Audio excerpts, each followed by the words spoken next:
Okay, I think we're on. So this is going to be part two. So, at this club, they they want you to upsell.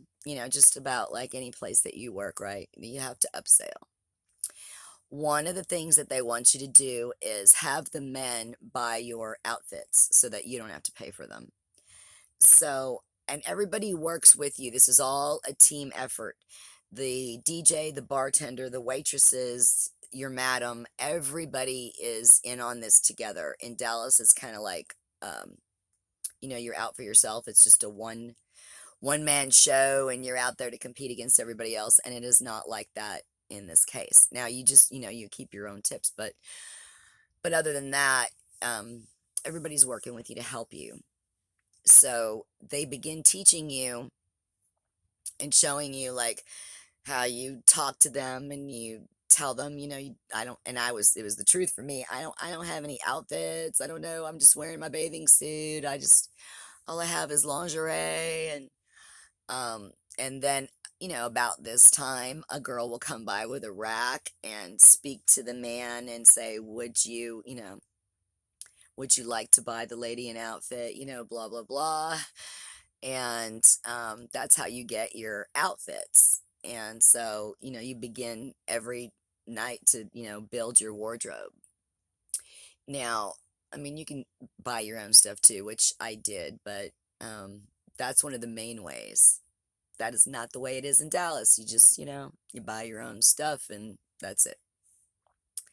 Um, The other thing they would do is point out to you when men came in, they would say, look at the watch, look at the shoes. They would point out to me which watches to watch out for, which shoes to watch out for. Definitely, if they're wearing these, you can order this certain size of champagne. Um, that was the big thing, is bottles. They want to sell bottles. So they teach you, sorry, on my back is I gotta lean a little bit. Um, they teach you all the different bottles and how much you make off of each one. And then they also teach you how to spit. Yes, I said spit. Because you're not expected to drink all that champagne. You never make it through the next set, right? So they bring, whenever they bring the bottle to the table, they bring, the champagne bucket with the ice and all that stuff, and they bring your glasses. um Sometimes they'll bring you an extra glass and slip it off on the side, sometimes not. Sometimes you just use the glass that you've got, and then they'll put an extra bucket at your feet, and that's not, for the customer to see. And then they teach you how you sip your champagne and spit it back in your glass, and then you pour it in your bucket. And then he keeps refilling your champagne, and then you keep pouring it back in your bucket. And then, periodically they'll come by and empty the bucket. Um, and the waitresses will do most of it for you. Would you like to buy the lady a champagne? And you just, oh, I'm so thirsty or whatever. You know what I'm saying? Oh my God, it's just, anyway, it was all fascinating to me because I didn't know anything about this world, and I was just, learning. And what I was learning was hustle. I was learning the game. I didn't know anything about that yet. I'm really straight laced and bluntly honest, and it's really hard for me to lie, and it's really hard for me to scam and manipulate and do all that kinds of stuff. I might have more of like, I can't play poker because everybody would know what I was thinking. So, um, this was me learning for the first time, like how to hustle. Now, um, I told you about the champagne and the wardrobe. And then, of course, there was table dances, and they were literally on the table. Here in Dallas, most of the table dances, you're on the floor and you're between the guy's legs. And they were really careful there to keep distance between you and the customers, like in the fancier clubs anyway. They made sure you were always higher, so that they couldn't, you know, get grabby, so to speak. Um, so I learned and I watched, and I think I worked every night. I don't know that I ever had a night off. Um, and I did the use, you work till 2 and then you're there till 3 because you're got to get all your stuff together and you have to tip out. And that was a shock to me the first night because they hadn't explained that part to me yet, which is like everywhere you work, it's like, when is the other shoe gonna drop? So you have to tip out the DJ, you have to tip out your waitresses, plural, however many there are. You have to tip out 2 bartenders, and you have to tip out the madam and usually throw something to the door guy. Um, he doesn't have to get, the full amount that everybody else gets, but, you have to tip everybody. So that's also, it's a little different here. You don't have to tip out as many people. But also the door guy would escort you to your car, whatever you would get escorted there, where here in Dallas, they're just like, bye, good luck, and you got 10 guys waiting for you in the parking lot, and it's like, ugh. So anyway, um, that club was located pretty close to the Pink Pussycat. And the Pink Pussycat was really famous, and that was like a place that I remember Rodney Dangerfield hung out at, and a lot of other names, but that was the particular one that I remember at the time. And I heard that they made a lot of money there, and it was now going to become my goal to try to get into there, even though it was tricky because I was, 16. But so I worked there. I don't even know how long, y'all, but it was a while.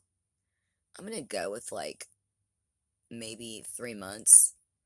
And periodically, there would be a customer that would say, do you want to go party, or do you want to go on my yacht, or do you want to go do this, or do you want to go do that? And I had that, guy that I went down there with, where we were like technically boyfriend girlfriend, and so I didn't want to step on that, but at the same time it seems like, I don't know, like different opportunities were opening up, and I really wanted to see. Oh, this is my little feral kitty. My little feral kitty's here. Let me let him in. Hold on, y'all. I'll be right back.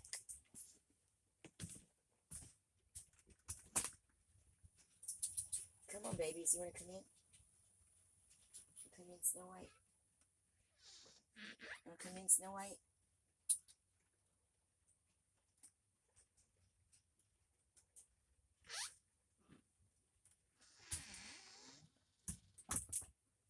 Okay. Don't don't hit the tripod, baby. Don't. Oh my goodness. Oh, this is the kitty that likes to rub on the tripod. So, okay. I'm just gonna hold y'all for a minute. So where were we? So I didn't want to do anything, but I wanted to, so somehow I needed to, I don't know, break up with him, or I don't know what the wording would be. I needed to separate myself from him.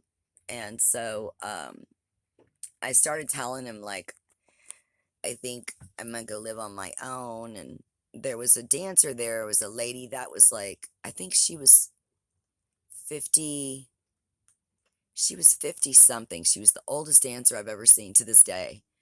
Um, but there was a lot of older guys there that really dug her. So she made good money. She did fine. She was in good shape. And she had a little, I don't even want to say apartment. I'm going to say like an efficiency next to the beach. And she said I could stay with her. And I was like, that would be awesome. So,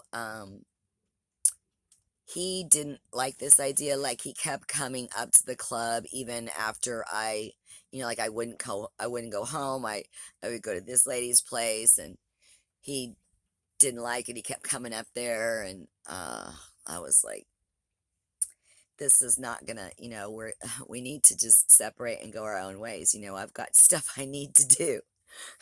So, oh, I don't know what happened to him. We didn't have cell phones back then, so there's no way of reaching each other. I don't know whatever happened to him, but I didn't go back ever to the motel room that he was at, and I just went home with that lady, and if I left something behind, I would just buy more shirts or shoes or whatever it was. I managed to keep a lot of my stuff for a long time, but ultimately lost it in the long run. But those are many, many stories down the line. Um, so the thing with Dallas is, like I said, it's you out for yourself. You don't have any help, and you certainly don't make as much money. When I did come back to Dallas and I had to work in Dallas at these clubs, and I got tipped $1, I was like, what you talking about, Willis? Like, what is that? I never got dollars in Florida. It was usually 20s or 10s. There it would be like a shame to get a 5. Like, he just gave me a 5. But here in Dallas, it's ones, $1 bills. Do you know how many $1 bills? You got to get $31 bills to get $30. That's just, it's very, very different here. And you make less money. Um, it's, they don't take care of the girls here the way that they did there. But anyway, so now I'm living with this woman in the apartment, and she's given me an education whenever we have like quiet time at night. And she's telling me about, you know, different ways to, let's say, clean yourself. And, she's giving me an education on men and just all kinds of stuff. So I'm getting like all these little tidbits and juicy pieces of information to hang on to. And right about that same time, there was this guy that used to come in and sit at the bar, and I would go over there and sit with them. And I never could get him to, get a dance, to buy a dance. But he obviously liked me. And I couldn't figure it out. So we eventually spent a lot of time toward the end of me working at that bar talking to each other. And I don't remember how he worded it or how it all worked out. But he was like, you need to come stay with me and my girls. And I don't remember if I knew that he was a pimp or didn't. But I think at that time I was pretty ballsy and rebellious, and I was like, oh, you're a pimp? Well, let me see what this pimping's all about. Oh my gosh. So, his name was Doc. And I left with Doc, and I didn't go back to the cat's meow. And that'll be the beginning of another story, y'all. A whole other story. But thank you for listening to my story so far. And hopefully it'll help somebody out there as we go along. Because right now we're just going to get in the meat the meat of it. But I hope that y'all will hit that like button, or hit the subscribe button and hit the bell so you can get notified when I'm telling these crazy stories. Share with someone. Thank you for coming by. Leave me a comment, say hello, and I will talk to y'all real soon.